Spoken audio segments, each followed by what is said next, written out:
Heureux de vous savoir nombreux devant vos écrans pour suivre cette grande édition d'informations sur les antennes de Eucasson Télévision. Messieurs, mesdames, bienvenue. Mais également, nous avons un invité qui va nous parler tout au long de cette grande édition d'informations sur nos antennes. Nous allons développer les sujets d'actualité ensemble avec lui, Monsieur Jonas Moudindambi. Bienvenue. Merci, messieurs les journalistes. Le 7 projet de loi de ratification des accords de prêt présenté et défendu par le ministre des Finances Nicolas Kazadi lors de la plénière du mardi 25 mai 2021 à l'Assemblée nationale est déclaré recevable. Commentaire Sarah Ifodi et Gilbert Chipamba. Le président de l'Assemblée nationale, Christophe Mbosso, a exprimé sa compassion à la population de Goma, plus précisément de Nyiragongo, victime de l'éruption volcanique, dans sa communication lors de la plénière de mardi 25 mai 2021. Le numéro 1 de la Chambre basse du Parlement a rassuré de soutien de son institution et des autorités de la RDC à l'endroit des victimes de cette catastrophe naturelle. À la même occasion, l'Assemblée nationale a déclaré recevables les 7 projets de ratification des accords de prêt et les a envoyés à la Commission mixte économique, financière et contrôle budgétaire, relations extérieures et COFIN Relex en sigle. Pour examen approfondi, cette commission a 3 jours, soit du 26 au 29 mai 2021, pour déposer son rapport au bureau de la Chambre basse du Parlement. Ces projets ont été présentés et défendus par le ministre des Finances, Nicolas Kazadi. Dans les soucis de la réussite de la gratuité de l'enseignement en RDC, le ministre de l'EPST Tony Mwaba, accompagné de sa vice-ministre Aminata Namassia, a eu ce mercredi 26 mai 2021 une discussion particulière avec 5 prophètes de Kinshasa dans leur cabinet du travail. Commentaire Michael Bilona. Pour une première fois, l'EPST que le ministre entrant invite le prophète pour échanger.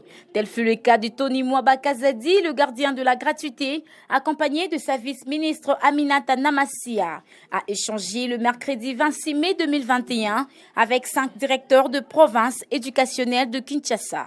En effet, les discussions ont tourné autour des instructions liées à la mise en œuvre totale de la gratuité de l'enseignement de base. Ces derniers ne cessent de confirmer le changement au sein du ministère en se focalisant à la vision du chef de l'État, Félix-Antoine Tshisekedi Tshilombo. C'est vraiment l'innovation.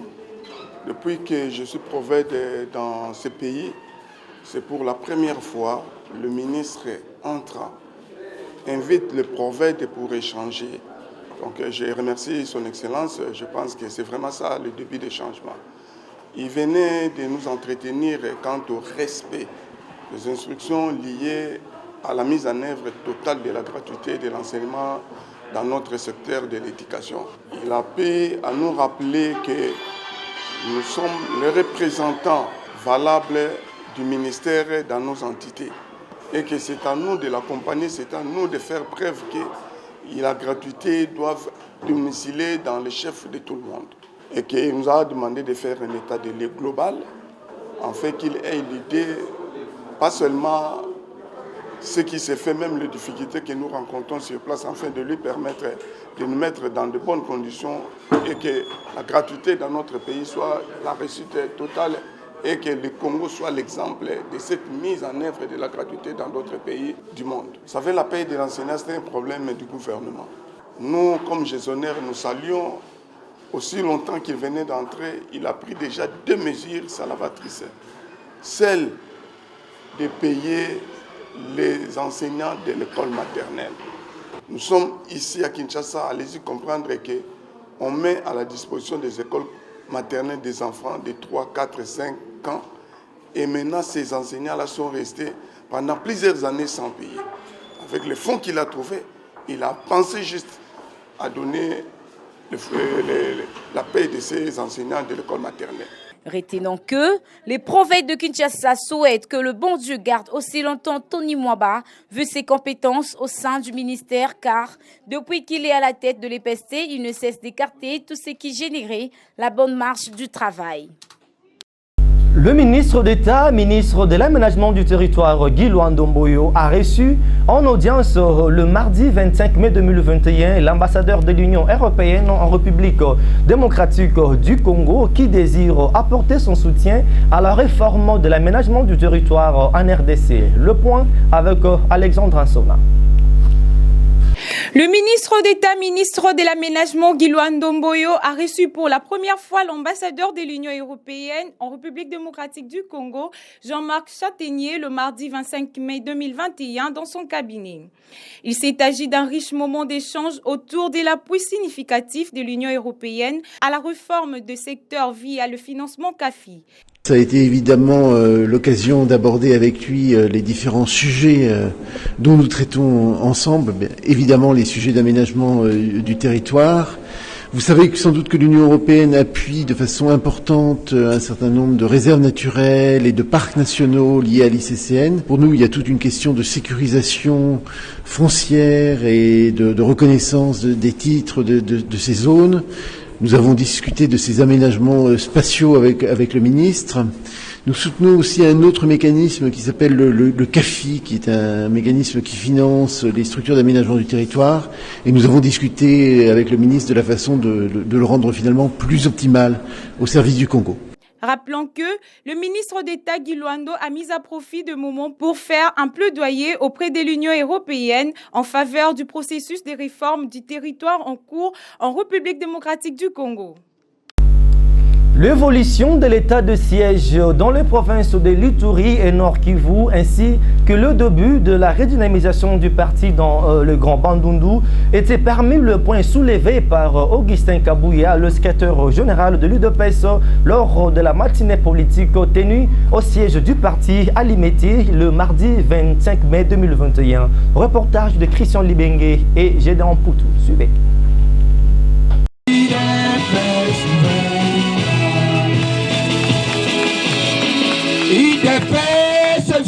L'UDPS n'est pas le seul parti qui gère le pays. Nous sommes les co-gestionnaires avec l'ensemble de Moïse Katumbi, MLC de Jean-Pierre Bemba, UNC de Vital Kamere et AFDCA de Modeste Bahati. Affirmation faite par le secrétaire général Augustin Kabouya lors de la matinée politique organisée le mardi 27 mai 2021 au siège du parti à Limete 11e rue. Devant les combattants et combattantes de l'Union pour la démocratie et le progrès social répondant massivement à l'appel de la hiérarchie, le numéro 2 du parti au pouvoir appelle la population à soutenir l'état des sièges décrété par le président de la République, Félix Antoine Tshisekedi, dans les provinces du Nord Kivu et de l'Ituri. Par la même occasion, 1 minute de silence ont été observés en mémoire des victimes de l'éruption volcanique qui a causé la perte en vies humaines à Goma.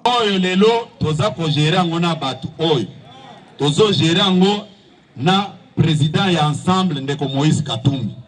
Bozola na malamu.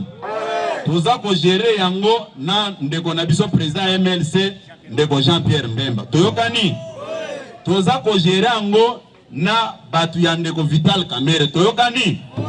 Toza ko gérer yango na bandeko ya batu ya ndeko na biso Modeste Bahati. Toyokani. C'est-à-dire lelo même société civile toza na bango na likambo. Toyokani. Mutu abouché bino mato iteke o c'est l'UDPS qui est en train de gérer celle de toza na gouvernement il y a 56 personnes. Est-ce que 56 personnes nyonso wana baza batu ya UDPS? Toza na parlement il y a 500 députés. Est-ce que 500 députés nyonso wana baza ya UDPS? Toza na Sénat. Rappelons que, après la redynamisation du parti au pouvoir dans le Congo central, Augustin Kabouya est attendu ce week-end dans la province du Kwilu, précisément à Bulungu, Idiofa, Kikwit, Massimanima, ainsi que dans la ville de Kenge au Kwa. En avant les innovations avec Yokaso de l'UDPS, on parlera des sapeurs-pompiers dans toutes les instances en besoin. C'était le 24 mai 2021 au pourtour du stade de Martyrs où ils étaient réunis en parade. Suivez les timbres vocaux de Inès Toumba et Pati Chipamba. Une initiative de PDG Okasson de l'UDPS, de son vrai nom Katende Ntumba Delphin, dans le souci de lutter contre le chômage et d'accompagner la vision du chef de l'État, Félix-Antoine Tshisekedi Tshilombo, mais aussi en étant en collaboration avec le ministère de l'Intérieur et Affaires coutumières, que l'on parlera de la 7e direction de la protection civile. On peut déjà dire que le PDG Okasson Katende Ntumba Delphin a tiré la barre très haute par cette initiative. Tel que vous le voyez, en grande foule réunie au pourtour du stade de Martyrs au jour du 24 mai 2021 dans la journée pour affirmer leur besoin de servir. Et déjà, ils sont prêts, assurés par la direction de service de protection civile, et nous devons savoir que cette nouvelle unité a déjà débuté les actions. Suivez le réactif du superviseur de ces services, le commandant Oscar. Aujourd'hui, on est à Kinshasa. C'est pour encadrer nos agents qui sont encore ici à Kinshasa. Chaque lundi, on a initié un système de parade générale. Donc, on aura parade générale chaque lundi. Et parce que la semaine qui va commencer, nous allons descendre sur le terrain, les équipes. Nous avons créé les brigades communaux. C'est-à-dire, dans chaque commune, on va commencer à sensibiliser, à mobiliser notre population. Parce qu'on a fait l'état des lieux. On a compris que notre population de Kinshasa n'est pas aussi suffisamment formée ou informée. C'est ça qui concerne l'incendie. C'est pourquoi nous sommes dans l'obligation de ne plus rester au bureau, mais de sortir. Donc dès le lundi de la semaine qui va commencer, nous serons sur le terrain pour mobiliser notre population de Kinshasa. Parce que nous avons comme mission la protection des personnes et de leurs biens. Nous sommes là pour la protection de notre population. Donc on est obligé de sortir, de descendre pour parler, expliquer. On est experts, nous sommes experts pour ne pas rester au bureau. Nous allons sortir maintenant là et pour sensibiliser chaque commune. Donc les 24 communes, vous allez voir nos brigades communaux qu'on a créées. On a créé 24 brigades communaux. Avec les mégaphones, les éléments que vous voyez, ils sont équipés, ils sont formés, ils seront sur le terrain pour sensibiliser, vulgariser l'information. Reconnaissons donc l'apport et la signature du directeur chef de service de la protection civile, M. Mafuta Ngalman Marcel, sans oublier l'initiateur de la dite service et sa ténance, le PDG Katende Ntumba Delphin, qui répond aux besoins de la population congolaise par la lutte contre le chômage. Comme annoncé au début de cette grande édition d'information sur nos antennes, on reçoit pour vous aujourd'hui M. Jonas Moudindambi, il est cadre de l'UDPS Kwilu. Une fois de plus, M. Jonas, bienvenue.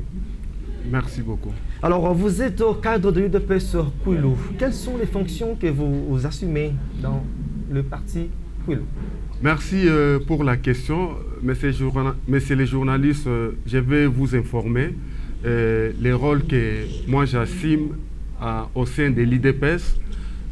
L'IDPS a son organisation, l'IDPS a son statut, c'est-à-dire il y a l'interfédéraux de Grand Bandundu, qui a été nommé par les partis, le président Jean-Marc Kaboun et le secrétaire général Augustin Kabouya, mais les statuts nous donnent aussi cette possibilité de pouvoir nous organiser à l'interfédéral.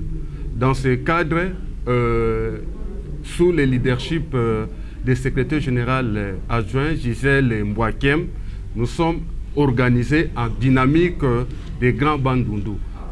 Cette structure IDPS qui regorge les Grands Bandundu, donc Kwilu, Kwango, Maïndombe. Alors, nous nous sommes aussi organisés de notre façon. Il y a les coordonnateurs, il y a les vice-coordonnateurs, il y a aussi les commissions. Alors moi, je suis membre de la commission économie et finances. Donc, sous direction des finances que j'assume en tant que membre de l'IDPS Kwilu. À part ça, je suis aussi membre des sous-commissions d'études et organisation de cette structure de IDPS Grand Bandundu. Donc c'est ça les fonctions que j'assume. Alors merci beaucoup. Nous voulons également savoir, vous êtes au cadre de l'UDPS Kwilu. Nous pouvons savoir également quelles sont vos ambitions au sein du parti présidentiel. Oh, vous savez que les partis politiques, si vous adhérez dans un parti politique, juste pour inscrire dans vous adhérez pour les projets de société, l'IDPS a besoin de permettre que la République puisse développer, la République démocratique du Congo et aussi notre province en particulier. j'ai beaucoup d'ambitions. Les premières ambitions, en perspective des élections 2023, je serai candidat de l'IDPS dans la circonscription électorale de Boulungu, parce que notre circonscription ou fédération de Boulungu, nous avons 18 sièges. Raison pour laquelle ce que je peux donner à notre parti IDPS en 2023, je serai vraiment élu comme député national, afin que de pouvoir aider les partis, de représenter les partis au niveau de l'Assemblée nationale. Ça, c'est la première ambition. Et pourquoi pas aider aussi comme délégué de l'IDPS, comme gouverneur de notre province. Je suis en train de nourrir aussi les ambitions parce que nous avons la qualité, nous avons la capacité, et pourquoi pas aller comme ministre mandataire de l'État. Vraiment, ce sont mes ambitions. Là où les partis vont m'envoyer, et je vais partir. Même moi, je vais être candidat député national en perspective des élections 2023. On a aussi une autre question.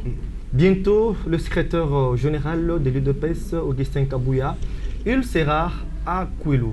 Comment se présente le préparatif sur terrain? Oui, c'est comme je viens de dire tout à l'heure, sous le leadership du secrétaire général en charge des finances et économie, Maman Gisèle Mbouankem, qui est notre leader. Je crois bien avec lui, nous avons mis en œuvre une équipe qui est déjà sur terrain. Donc les préparatifs est bien. L'équipe d'avance pour mobiliser davantage avec les cadres qui sont là des fédérations. Je crois bien Bandundu va tomber. Le préparatif est vraiment très bien. Et le secrétaire général ne sera pas déçu. Il y a beaucoup de gens qui croient qu'au Kwilu, il n'y a pas l'IDPS. Non. Nous, étant donné que nous sommes les membres de l'IDPS, à travers, d'ailleurs, Mbouankem était parmi les pères fondateurs de l'IDPS, Bandundu est aussi compté parmi les membres de l'IDPS. Donc nous sommes en train de travailler davantage pour que le secrétaire général puisse arriver, qu'il soit satisfait. Il y aura l'engouement massif et les gens sont en train d'adhérer. Vraiment, on prépare l'arrivée du secrétaire général avec force. Vraiment, la mobilisation est totale, Nous avons envoyé tous les messages possibles. Nous avons sensibilisé toutes nos bases au niveau de Boulungu, au niveau de Massimanimba, au niveau de Kikwit, Idiofa, Kenge et aussi Bandunduville, en traversant aussi à Maïndombe. Vraiment, la mobilisation est totale. Il y a l'équipe d'avance déjà là. Alors, certaines personnes laissent entendre que l'UDPS n'a aucun projet de société. Voilà pourquoi le chef de l'État pouvait dire d'un moment qu'il a été étouffé de partout et il n'a pas pu travailler pendant 2 ans. Tout simplement parce que l'UDPS n'avait pas un projet de société. Voire même le CG Kabouya, quand il fait ses descentes sur terrain, il n'y a pas la présentation d'un projet de société. Vous étant que membre de la structure CRES, qu'est-ce qu'on peut comprendre par rapport à cela? Merci beaucoup pour cette question. Mais ça me fait rire, messieurs les journalistes, quand certaines personnes pensent que l'IDPS n'a pas le projet de société. C'est vraiment se moquer de nous. Mais si on n'avait pas les projets de société, comment nous sommes aujourd'hui au pouvoir? Parce que notre projet de société a été adopté par la population. C'est ça que nous sommes en train de mettre en œuvre. Les gens qui disent ça, c'est juste vouloir ternir l'image de notre parti et du président de la République. Moi, je crois bien qu'un parti politique ne peut pas manquer les projets de société parce que l'IDPS a un projet de société qui est crédible et réaliste avec le peuple d'abord. Les gens ne comprennent pas pourquoi le peuple d'abord. Le peuple d'abord, c'est l'approche américaine. L'approche américaine, vous savez, les anglo-saxons mettent en œuvre d'abord l'homme au centre du développement. Donc, ils ont compris cela, raison pour laquelle les pères fondateurs, qui étaient dirigés par Étienne Tshisekedi Wamulumba, a mis d'abord comme projet de société le peuple d'abord. Le peuple d'abord, donc mettre au centre l'homme d'abord. Il faut préparer l'homme. Raison pour laquelle, au lieu que nous puissions travailler pour l'homme, et comme le gouvernement précédent, le président Félix Antoine Tshisekedi, en tant que président de la République, a mis l'homme au centre du développement. C'est ce que nous sommes en train d'aller mollo pour permettre cette croissance inclusive et le développement de notre pays à travers la population. Donc, nous travaillons non pour les immeubles, le président travaille non pour son propres intérêts, mais il veut que réellement les peuples congolais puissent se retrouver à travers les programmes de développement qui est mis en place. Je crois bien que généralement ou naturellement, les projets de société qui permettent que l'adhésion soit massive. Nous ne sommes pas au moment des élections, mais pendant 37 ans, de notre parti, l'existence de notre parti à l'opposition. Nous avons donné l'ego, nous avons donné beaucoup de choses à travers l'Étienne Tshisekedi Ouamulumba, qui est le chef de file de l'opposition. Il est parti et voilà son fils, qui est notre président aujourd'hui, est en train de mettre les programmes de développement. Le peuple d'abord, et aussi la lutte contre la corruption. C'est aussi les programmes de société. Aujourd'hui, nous sommes en train de craquer, les pays étaient caractérisés, un pays considéré comme corruptible et l'argent était dilapidé. Mais maintenant, le président est en train de recadrer. Et vous allez voir comment DGI a essayé de mobiliser beaucoup d'argent pour que la République puisse se retrouver, qu'on puisse financer les projets.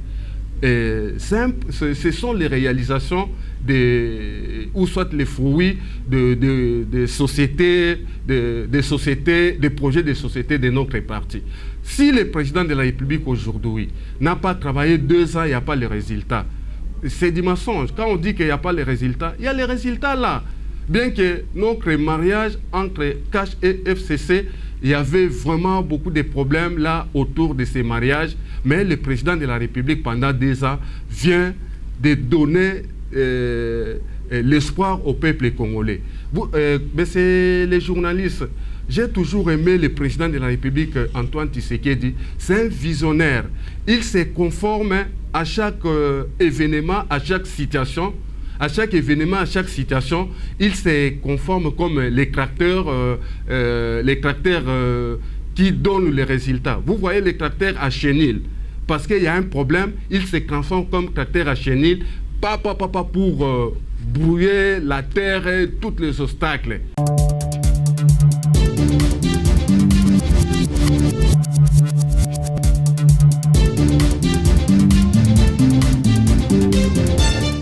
Bouclons ce journal avec cet élément sportif. Après plusieurs réclamations, le technicien de Léopard Senior est arrivé le mardi 25 mai à Kinshasa. Le détail avec Obed Loaba.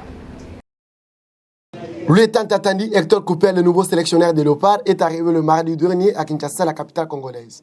Sa venue à Kinshasa est reconnue dans plusieurs réclamations, notamment signer officiellement les contrats avec le gouvernement congolais, conduire le Léopard en stage et affronter toutes les compétitions sportives. Devant la presse, l'homme de 65 ans confirme « J'accepte de signer avec la RDC pour qualifier le Léopard à la Coupe du Monde Qatar 2022 ». Notons par ailleurs, l'Argentin de 65 ans aura pour mission de monter en vitesse pour relever les défis que connaît la République démocratique du Congo aux compétitions passées. Les techniciens de finale ratés et désormais les nouveaux dirigeants de Léopard A aux prochaines éliminatoires. Vous avez certainement compris, mesdames et messieurs, c'était la fin de cette grande édition d'informations sur nos antennes. Merci de l'avoir suivi et restez branchés sur nos antennes. Au revoir.